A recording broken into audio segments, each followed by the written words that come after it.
My daughter-in-law derided my son in court. But when the judge caught sight of me stepping in behind him, he froze, then whispered, stunned, "You know, sometimes life hits you so hard you feel like you're starring in your own tragic play.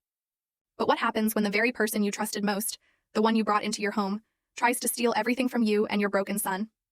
What happens when you have no choice but to unearth a past you thought you'd buried forever just to fight for your family's very survival?"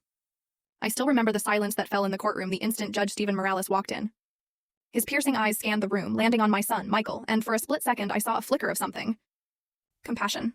But then his gaze froze, fixing directly on me. A shock like he'd seen a ghost from a past life. I walked slowly towards the defense table, my old leather briefcase in hand. The sharp thud as I placed it on the wooden surface echoed through the room, a declaration of war. I pulled out the chair, sitting next to Michael, feeling his trembling hand under mine. The entire room was plunged into an eerie quiet. The only sound was the clerk's pen scratching on paper. Judge Morales leaned forward, his eyes wide, his usual solemnity gone. He spoke almost in a whisper. "Why did you come here?" That question hit me like a blast of cold wind. Jessica, Michael's soon-to-be ex-wife, frowned, looking at me with suspicion. Her parents whispered to each other, their faces etched with distrust. Michael lifted his head, his gaze confused, but holding a fragile spark of hope I hadn't seen in months. Seeing him like that, my heart ached. He didn't know. No one in that room knew that I wasn't just a mother. I had been someone else. Someone everyone in Chicago once knew by name. Less than an hour before, the Chicago sky was gray and heavy. I stood by our old car, carefully helping Michael with each shaky step. It wasn't just the crutch bearing his weight. It was the cold stares and whispers from the gathering crowd that weighed him down. The mournful toll of the church bells from downtown hammered against my chest, announcing a grim, grim day.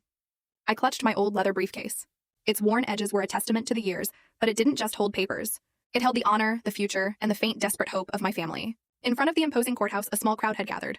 Curious neighbors, reporters with cameras at the ready. Their murmurs buzzed like a restless swarm. "It's the Villaseñor divorce," someone whispered.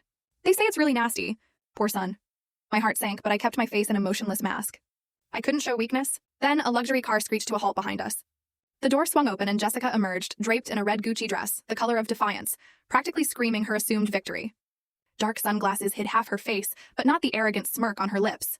Her parents and brother followed, heads held high, walking as if they'd already won. My stomach churned. They had no idea what Michael and I had endured.